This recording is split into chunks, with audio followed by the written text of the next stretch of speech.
ओम शांति। आज 1/8/2023 के ईश्वरीय महावाक्य हैं। आज के साकार मुरली के सार में मीठे मीठे प्यारे प्यारे शिव बाबा ने कहा, मीठे बच्चे, माया की पीड़ा से बचने के लिए बाप की शरण में आ जाओ। ईश्वर की शरण में आने से 21 जन्म के लिए माया के बंधन से छूट जाएंगे। प्रश्न है मुरली का, तुम बच्चे किस पुरुषार्थ से मंदिर लायक पूजनीय बन जाते हो?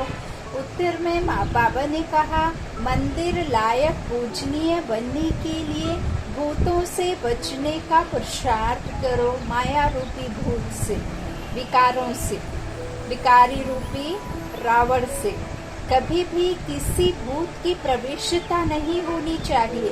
और भूत कौन से हैं? काम, क्रोध, लोभ, मोह, अहंकार और द्वेष, घृणा। ये 7 भूतों से अपने आप को दूर रखना है। जब किसी में भूत देखो तो कोई क्रोध करता है या मोह के वश हो जाता है तो उससे किनारा कर लो। पवित्र रहने की स्वयं से प्रतिज्ञा करो। सच्ची सच्ची राखी बांधो। राखी प्रतीक है पवित्रता का, और बाबा ने समझाया ही है। इस संगम युग में जो भी बाबा हमें शास्त्रों का ज्ञान या जो भी द्वापर से तीज त्योहार फेस्टिवल्स जो चलते आए हैं, उन सब त्योहारों का बाबा ने शास्त्रों का सब एक एक पॉइंट के साथ, प्रूफ के साथ में बाबा ने प्रैक्टिकल में हमें ज्ञान में बताया है कि राखी, जो भी दिवाली, ये सब जो त्योहार हैं वो सब अभी बाप हमें समझा रहे हैं कि दिवाली तो तब हो ना जब इस संसार में अंधेरा खत्म हो। और अंधेरा खत्म कौन करेगा? जब परमात्मा आकर के हमारी इस जो बुझती हुई ज्योत को जलाएंगे, आत्मा रूपी दिए को जलाना। और फिर जब सबके जग जाते हैं तो सभी सोझरे में चले जाते हैं। तो हर रोज दिवाली है ना, बाबा कहते वहाँ दीपमाला कोई आदि होती नहीं लक्ष्मी के राज्य में। और आज बाबा ने कहा, सच्ची सच्ची राखी बांधो, अर्थात हम सर्व आत्माएं एक परम पिता परमात्मा की संतान होने के नाते आत्मा भाई हैं। और वर्णों में आए तो ब्रह्मा मुख वंशावली ब्राह्मण ब्राह्मणियाँ हम भाई बहन हैं। इस तरह से फिर जब परिवारों में बने तो फिर और रिश्तों में आए, लेकिन हम हैं असल में आत्मा। और इस शरीर रूपी वस्त्र को पहनकर फिर हम अपने अपने कर्मानुसार हम अपने रिश्तों में और जिस बंधन में भी हम बंधे तो वो सब हमारे किए कर्मों का ही खेल है। तो सच्ची सच्ची राखी अर्थात पवित्रता की प्रतिज्ञा खुद से करो। अच्छा, गीत है, तुम्हारे बुलाने को जी चाहता है। ओम शांति। भक्त सदैव बुलाते हैं भगवान को। भगवान को परम पिता कहा जाता है। कहते हैं, हे वक्त पतित पावन परम पिता परमात्मा, आकर के हम बच्चों को पतित से पावन बनाओ। तो जरूर सब पतित ठहरे, क्योंकि रावण का राज्य है। 5 विकार सर्वव्यापी हैं। ऐसे नहीं कि सतयुग में भी 5 विकार सर्वव्यापक हैं। बाबा कहते हैं ऐसा नहीं है। सभी कहते हैं परमात्मा सर्वव्यापी है। बाबा कहते हैं मैं सर्वव्यापी नहीं हूँ। मैं संगम पर तुम सर्वव्यापी आत्माओं में जो रावण रूपी विकार व्याप्त हैं, इस संसार में रावण व्याप्त है, सर्वव्यापी है ना। लेकिन परमात्मा सर्वव्यापी नहीं, लेकिन हम सबके पुकार से वो इस धरा पर अवतरण जरूर लेते हैं। तो बाबा कहते हैं, और ये जो रावण 5 विकार है ना, ये सतयुग में नहीं होते हैं, वहाँ सर्वव्यापी है ही नहीं 5 विकार। ऐसे नहीं कि सतयुग में भी होंगे, सर्वव्यापक नहीं। उनको तो कहा जाता है संपूर्ण निर्विकारी दुनिया। यह है संपूर्ण विकारी दुनिया। भारत संपूर्ण निर्विकारी था, यह भूल गए हैं। मंदिरों में जाकर देवताओं की उपमा भी करते हैं कि आप सर्वगुण संपन्न संपूर्ण निर्विकारी हो। यहाँ संपूर्ण विकारी हैं, इसलिए बाप को बुलाते हैं। बाप आकर संपूर्ण विकारियों को शरण में लेते हैं। शरणागति हुई ना, अभी सब रिफ्यूजी हैं। तो पुकारते हैं, आत्मा पुकारती है बाप को, बाबा हम आत्माएं बिल्कुल विकारी बन गई हैं, आप आकर निर्विकारी बनाओ। एक दो को मारते रहते हैं, इसलिए इन्हों को डेविल भी कहा जाता है। भारत डीटी वर्ल्ड था, मनुष्य यह नहीं जानते, बरोबर भारत देवी देवताओं की भूमि थी, वह राज्य करते थे, परंतु आधा कल्प से माया ने धीरे धीरे करके बिल्कुल ही पतित बना दिया है। इसलिए कहते हैं अब हम पतितों को आकर शरण लो। अब तुमने आकर परमपिता परमात्मा की गोद ली है। भविष्य देवी देवता बनने के लिए यह है ईश्वरीय गॉड फादरली मिशन। पतित को पावन अथवा कांटों को फूल बनाने की मिशन है।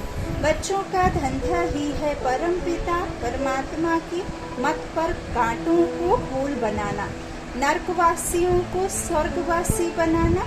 तुम कहते हो ओ गॉड फादर, तो जरूर तुम उनको जानते हो ना, फिर ऐसे कह ना सके कि परमात्मा कहाँ है। अरे आत्मा बोलती है ओ गॉड फादर, आत्माएं पुकारती हैं परमात्मा को, वह इन आँखों से देखने में नहीं आता।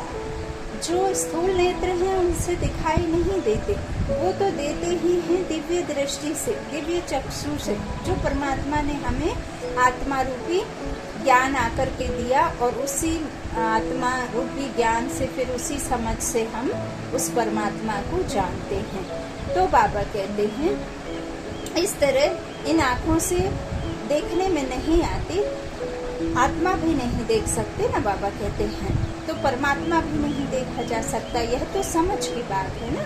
आत्मा ज्योति स्वरूप है, परमपिता परमात्मा का भी वही रूप है। बाप कहते हैं तुम आत्मा का चोला छोड़ दूसरा लेती हो, तुम आत्मा अविनाशी हो। कहेंगे बाबा कहते हैं शरीर विनाशी है, आत्मा शरीर छोड़ती है। कहेंगे हमारा बाप मर गया, परंतु आत्मा मरती नहीं, आत्मा को बुलाते हैं। यह तुम अभी समझते हो। बाकी सारी दुनिया के मनुष्य मात्र बाप को बिल्कुल नहीं जानते हैं, इसलिए आपस में कितना लड़ते झगड़ते हैं। अभी मुसलों से पता नहीं क्या करेंगे। इन्हों को कहा जाता है डेविल्स। बाबा कहते हैं मैं कोई ऐसी सृष्टि थोड़े ही रचूंगा, ऐसी सृष्टि थोड़े ही रचता हूँ। बाबा तो स्वर्ग रचते हैं, स्वर्ग का मालिक बनाते हैं, तो जरूर बाप को आना पड़े ना। बाप कहते हैं बच्चे मैं आया हूँ, जो पतित दुखी हो गए हैं उनको सदा सुखी बनावे। वहाँ कोई ऐसे नहीं कहेंगे पतित पावन आओ या ओ गॉड फादर रहम करो, ऐसे कभी बुलाते नहीं हैं, क्योंकि है ही सुखी। दुख में सभी याद करते हैं, आत्मा ही याद करती है। शरीर के साथ सुख दुख होता है, शरीर नहीं है तो आत्मा सुख दुख से न्यारी है। बाप कहते हैं मैं इनमें प्रवेश कर इनका नाम ब्रह्मा रखता हूँ। कई तो अच्छी रीति समझ लेते हैं, कई तो समझते नहीं समझते हैं, तो समझा जाता है यह पावन दुनिया में चलने लायक नहीं है, इसलिए श्रीमत पर नहीं चलते हैं। यह है ही आसुरी रावण संप्रदाय। रावण को हर वर्ष जलाते हैं ना, यह निशानी है। हर वर्ष राखी भी बंधवाते हैं, क्योंकि पवित्र नहीं रहते।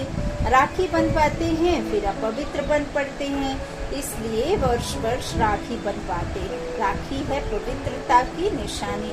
भिखारियों को राखी भेज देते हैं कि प्रतिज्ञा करो हम पवित्र रहेंगे, पवित्र बनने से 21 जन्म राज्य भाग्य पाएंगे। बाबा कहते हैं मैं ही आकर तुम सबको पूज्य बनाता हूँ। अभी तुम पुजारी हो, देवताओं की पितर की पूजा करते धक्के खाते रहते हो। मैं तुमको इन धक्कों से छुड़ाए पूज्य सो लक्ष्मी नारायण बनाता हूँ। तुम यहाँ आए ही हो नर से नारायण बनने के लिए। आधा कल्प माया से पीड़ित हो, अभी तुमने आकर शरण ली है परम पिता परमात्मा की। मम्मा ने भी ली है, इस बाबा ने भी ली है शिव बाबा की। उनको तो अपना शरीर है नहीं, उनका नाम ही है शिव। शिव बाबा का नाम कभी बदलता नहीं है। मनुष्य आत्मा का नाम बदलता रहता है। 84 जन्म मिलते हैं, इन बातों को मनुष्य नहीं जानते। 84 जन्म भी कहते हैं, परंतु 84 जन्म कौन लेते हैं यह कोई नहीं जानते। भारतवासी जो देवी देवताएं थे वही 84 जन्म लेते हैं। यह है बेहद का ड्रामा। इससे मनुष्य को ही तो जानना है। तुम जानते हो गॉडफादर स्वर्ग का रचयिता है, तो जरूर स्वर्ग का वर्षा मिलना चाहिए। भारत स्वर्ग था, वह वर्षा फिर माया रावण ने छीन लिया।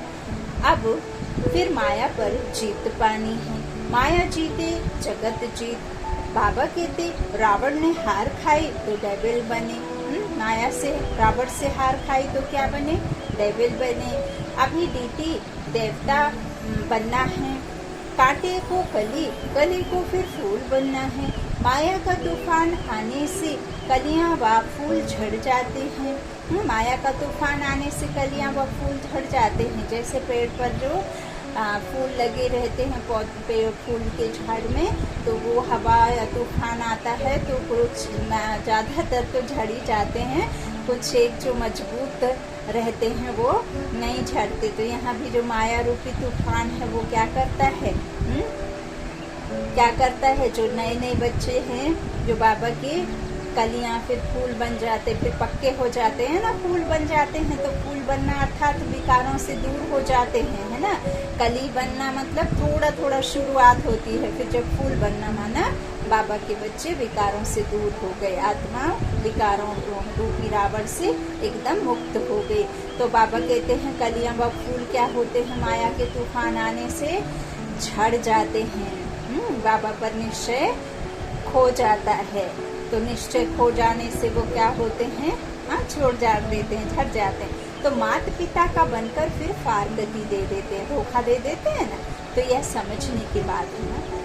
अंगे अखरे तिथि तारीख सहित प्रूफ देकर समझाया जाता है। यह मनुष्य सृष्टि का उल्टा झाड़ है, बीज रूप में है। तब तो वो गॉडफादर के याद करते हैं ना। अब ये बीज रूप में है, ऊपर परमपिता परमात्मा है और नीचे क्या होता है?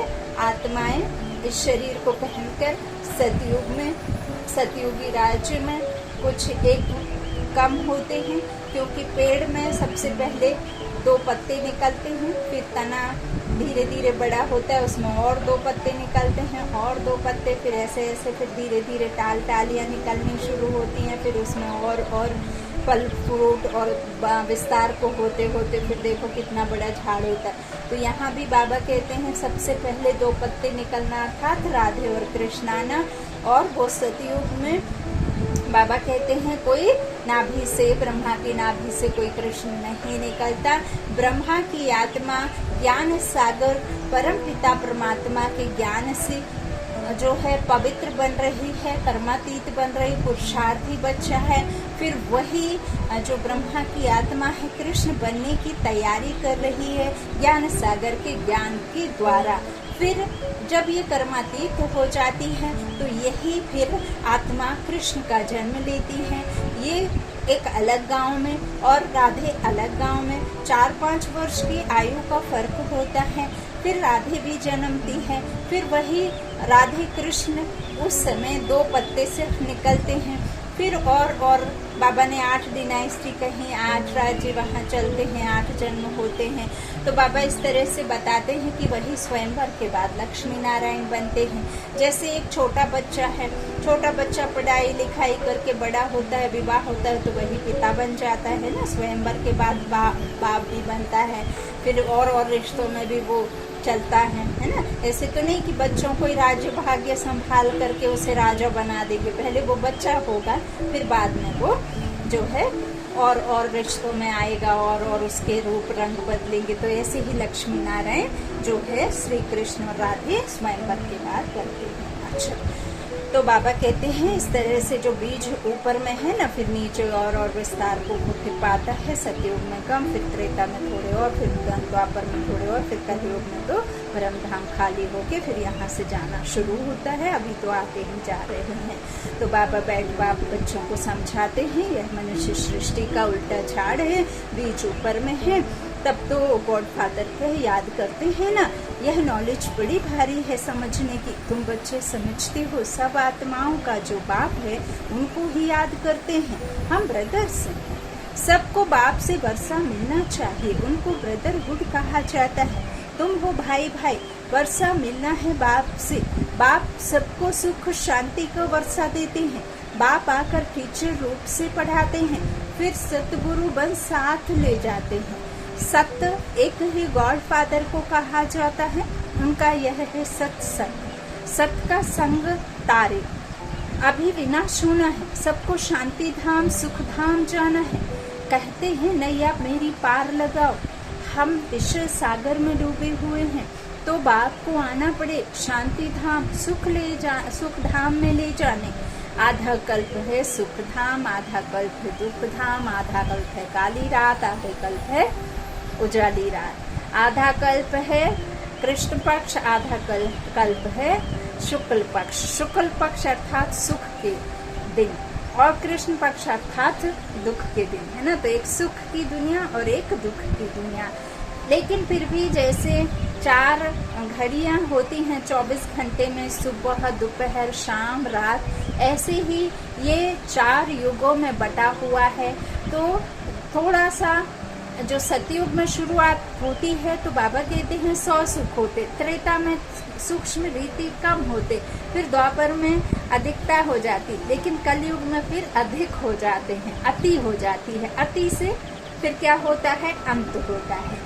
नरक से होकर ही स्वर्ग का द्वार आता है, नरक से होकर ही हमें स्वर्ग में जाना है। तो यह बात बैठ समझा रहे हैं बाबा। कहते हैं आधा कल्प है सुख और आधा कल्प है दुख। यह भारत बिल्कुल ही पतित भोगी हो गया है, योगी नहीं कहेंगे। सतयुग त्रेता को कहा जाता है योगेश्वर का राज्य। श्री कृष्ण को योगेश्वर कहते हैं। ईश्वर के साथ योग लगाकर पद पाना है, तो सो तुम पा रहे हो। बाप कितना अच्छी रीति समझाते हैं। समझाने वाला है ज्ञान का सागर। मनुष्य ज्ञान सागर नहीं होता। यह बाबा अपने को ज्ञान सागर नहीं कहते। ब्रह्मा तो खुद ज्ञान सागर से ज्ञान ले रहे, बस ब्रह्मा बाबा का मुख बाबा ने लिया, शिव परमात्मा ने आधार लिया। इनके मुख के द्वारा ज्ञान हम सुन रहे और बाबा फिर इनके मुख से सुना रहे और इनकी आत्मा खुद भी सुन रही है। तो तुम अभी मास्टर ज्ञान सागर बन रहे हो। ज्ञान सागर से सारा ज्ञान हप कर लेते हो। जैसे टीचर द्वारा बैरिस्टरी का नॉलेज स्टूडेंट्स हप कर लेते हैं, फिर बैरिस्टर बन जाते हैं। तुम सारे ज्ञान सागर को हप कर लेते हो, सारा ज्ञान आ जाएगा, तब फिर तुम प्रारब्ध पा लेंगे, बाप निर्वाण धाम चले जाएंगे। तुम बच्चे नंबर बार पुरुषार्थ अनुसार वर्षा ले लेते हो। इस नॉलेज से तुम सो देवी देवता सदा सुखी बन जाते हो। अभी तुम ईश्वर की शरण में आते हो। बाबा तुमको 21 जन्म माया के बंधन से छुड़ा देते हैं। बाप कितना सहज कर समझाते हैं। पारस बुद्धि बनने वाले जो होंगे वही बनेंगे। तुम समझते हो हम बाबा से कल्प कल्प वर्षा लेते हैं, माया छीन लेती है, फिर मैं आकर तुमको सुख शांति का वर्षा देता हूँ। रावण दुख का वर्षा देते हैं, राम सुख का वर्षा देते हैं। राम और रावण एक साथ हो ना सके, लेकिन हाँ आप दूसरे मायनों में ये कह सकते हैं कि रावण की दुनिया में राम को जरूर आना पड़ता है, ताकि फिर रावण की दुनिया से राम आकर के छुड़ाता है और अशोक वाटिका से अशोक वाटिका में ले जाते हैं। अद्वैत राज्य का जो स्थापना है वो आकर के राम निराकार शिव कल्याणकारी बाप आकर के ब्रह्मा के द्वारा कराते हैं। तो ऐसा जरूर कह सकते हैं, लेकिन ऐसा नहीं है कि कोई स्थूल में रावण से राम ने आकर के लड़ाई करी, तीर चलाए या इस तरह से। बानर सेना कोई नहीं, बानर सेना बाबा के ही बच्चे हैं। जो उस कहना चाहिए मायावी समुद्र में वो एक क्या बनाते हैं, पुल बनाते हैं कि माया किसी भी हालत में आपको परमात्मा के पास पहुंचने से रोके ना। इतना आप में समर्थ होना, आपको सर्वस्व ज्ञान सूर्य बाप, सर्वोदया जिसे कहते, सर्वात्माओं का बाप, सबका कल्याण करने, मुक्ति जीवन मुक्ति का वर्षा देने आते हैं। तो वो हमें रावण के राज्य में आकर के रावण से छुड़ाए एक नई दुनिया में ले जाते हैं, रास्ता दिखाते हैं ब्रह्मा के द्वारा। लेकिन राम और रावण का राज्य एक साथ नहीं चलता। बाबा कहते हैं कोई कंस आदि उस राम राज्य में होता नहीं जिस राम ने वो दुनिया बसाई हुई होती है, सुख की दुनिया। अच्छा, वहाँ कोई द्रौपदी, कोई शूर्पणखा, कोई इस तरह से अकासुर बकासुर कंस आदि वहाँ होते नहीं। अच्छा, बाबा क्या कहते हैं कि मैं आकर तुमको क्या देता हूँ, सुख शांति का वर्षा, लेकिन रावण दुख का वर्षा देते हैं, राम सुख का वर्षा देते। कितना जन्म, कितना समय दुख और सुख का वर्षा मिलता है वह भी सब तुमको बतलाते हैं। बाप कहते हैं सिर्फ मुझ बाप को याद करो, मैं आत्मा परम पिता परमात्मा का बच्चा हूँ। सिर्फ कहना नहीं है, समझना भी है। और परमात्मा की याद में रहते ही तुम्हारे सब विकर्म विनाश होंगे। बस बाप को याद करते रहो तो तुम्हारे विकर्म विनाश हो जाएंगे, तुम विक्रमाजीत राजा बन जाएंगे। विक्रमाजीत, विकर्मों को जीतने वाला। राजा का संवत 1 से शुरू हुआ, फिर विक्रम संवत 2500 वर्ष बाद से शुरू होता है। विक्रम अर्थात जो हमारे कर्म जब विकर्म बन जाते हैं तो द्वापर शुरू हो जाता है। बाबा कहते हैं जो विक्रमाजीत राजा का संवत है वो 111 से शुरू होता है। सतयुग, पहला महीना, पहली तारीख, पहला सन। और बाबा कहते हैं जो कर्म अकर्म होता है तब हम विक्रमाजीत रहते हैं 111 से। फिर बाबा कहते जो विक्रम मतलब कर्म विकर्म बनता है तो वो 2500 वर्ष के बाद शुरू होता है, वो है द्वापर। तो विक्रमाजीत और विकर्म भारतीयों के 2 संवत हैं। विकर्म का संवत सभी जानते हैं, विक्रमाजीत का संवत भूल गए हैं। यह है पढ़ाई। देखो मुरली भी कितना ट्रैवल यात्रा करती है, नहीं तो गोप गोपियों को मुरली कैसे पहुँचे। टेप्स भी जाती हैं, सब सेंटर्स टेप सुनते रहेंगे। यह मुरली है वंडरफुल, इसके लिए ही गायन है कि गोपियां तड़पती थीं। ऐसे नहीं है कि कोई बांस की मुरली में होल करके जो बजाते हैं वो बांसुरी की बात नहीं कही, वो शास्त्रों में गपोड़े, जो जिसकी भाषणा आई, जो जिसकी मत हुई वो उठा करके डाल दिया। बाबा कहते हैं जो मुरली है वो कितना ट्रैवल करती है, टेप से भी सुनी जाती है, सेंटर्स में टेप सुनते हैं। मुरली वंडरफुल है। बाबा कहते हैं असल में इसके लिए गायन ही है कि गोपियां कृष्ण की मुरली के लिए तड़पती हैं, हरि की मुरली के लिए तड़पती हैं। वो हरि हरण जो है वो हरने वाला, क्या हरने वाला, दुख हरने वाला राम ब्रह्मा मुख के द्वारा अपनी मुरली धुन सुनाता है और गोप गोपियों को अपने तरफ खींचता है। बाबा की ऐसी मुरली है जिससे आपका ब्रेन वॉश होता है और ब्रेन वॉश हो करके आपका दिमाग, आपका जो मन बुद्धि संस्कार हैं वो कैसे बदल जाते हैं, अच्छे संस्कारों में पुण्य आत्मा बन जाती है। पुण्य कर्मों में धर्म श्रेष्ठ, कर्म श्रेष्ठ जब आपके हो जाएंगे तो आप फिर उस दुनिया में चले जाएंगे इस ज्ञान मुरली को सुनने के बाद।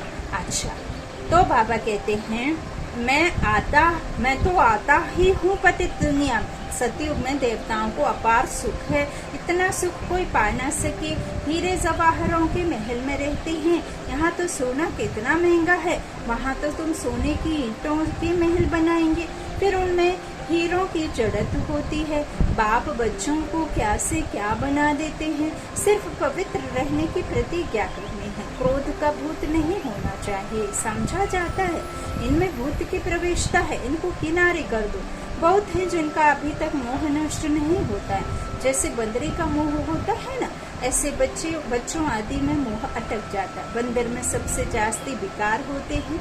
तुमको अब बंदर से मंदिर लायक बना रहे हैं। रक्षाबंधन का राज भी समझाया है। राखी बांधने की बात नहीं है, यह बाप से प्रतिज्ञा की जाती है। मीठे बाबा, बेहद के बाबा, आधा कल्प हम भक्तों ने आपको याद किया है। अब आप आए हो बैकुंठ का मालिक बनाने, इसलिए हम आपके मददगार बनते हैं। हम प्रतिज्ञा करते हैं कि कभी पवित्र नहीं बनेंगे, पवित्र बन भारत को पवित्र बनाएंगे। कितनी सहज बात है। अच्छा मीठे मीठे सिकिलादे बच्चों प्रति माता पिता बाप दादा का याद प्यार और गुड मॉर्निंग। रूहानी बाप की रूहानी बच्चों को नमस्ते। हम रूहानी बच्चों की रूहानी माता पिता बाप दादा को याद प्यार और गुड मॉर्निंग। शुक्रिया बाबा, शुक्रिया। धारणा के लिए मुख्य सार। पहला बाबा ने कहा, श्रीमत पर पतित मनुष्यों को पावन देवता बनाने की सेवा करनी है, बाप का पूरा पूरा मददगार बनना है।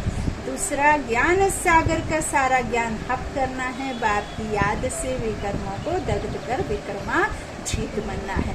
वरदान है, कोई भी ड्यूटी बचाते हुए स्वयं को सेवाधारी समझ सेवा करने वाले डबल फल के अधिकारी भव। कोई भी कार्य करते, दफ्तर में जाते या बिजनेस करते, सदा स्मृति में रहे कि सेवा के लिए यह ड्यूटी बजा रहे हैं, सेवा के निमित्त यह कर रहा हूँ, तो करे तो सेवा बाबा कहते हैं आपके पास स्वतः आएगी और जितनी सेवा करेंगे उतनी खुशी बढ़ती जाएगी। भविष्य तो जमा होगा ही, लेकिन प्रत्यक्ष फल खुशी मिलेगी। तो डबल फल के अधिकारी बन जाएंगे। याद और सेवा में बुद्धि होगी तो सदा ही फल खाते रहेंगे। स्लोगन है, जो सदा खुशहाल रहते वह स्वयं को और सर्व को प्रिय लगते हैं। जो सदा खुशहाल रहते हैं वह स्वयं को और सर्व को प्रिय लगते हैं। अच्छा, इस मास की सभी मुरलियां ऐश्वर्य महावाक्य निराकार परमात्मा शिव ने ब्रह्मामुख कमल से अपने ब्रह्मा बत्सों अर्थात ब्रह्मा कुमार एवं ब्रह्मा कुमारियों के सम्मुख 18/1/1969 से पहले उच्चारण की थी। यह केवल ब्रह्मा कुमारी इसकी अधिकृत टीचर बहनों द्वारा नियमित के छात्रों विद्यार्थियों को सुनाने के लिए है। अच्छा, आप समझ ही गए होंगे कि अभी जो भी हम मुरली सुनते हैं ये 1969 से पहले ब्रह्मामुख से परमात्मा ने खुद मुरलियाँ जो हैं, और आप सभी जानते हैं कि मुरलियाँ जो हैं 12 से 13 पेज की लिखवाया करते थे खुद बाप ब्रह्मा तन में आकर, फिर उसका निचोड़ 2.5 पेज 3 पेज का करके अपने बच्चों तक सुनाई जाती थी और वही मुरलियाँ चल रही हैं। अच्छा, ओम शांति।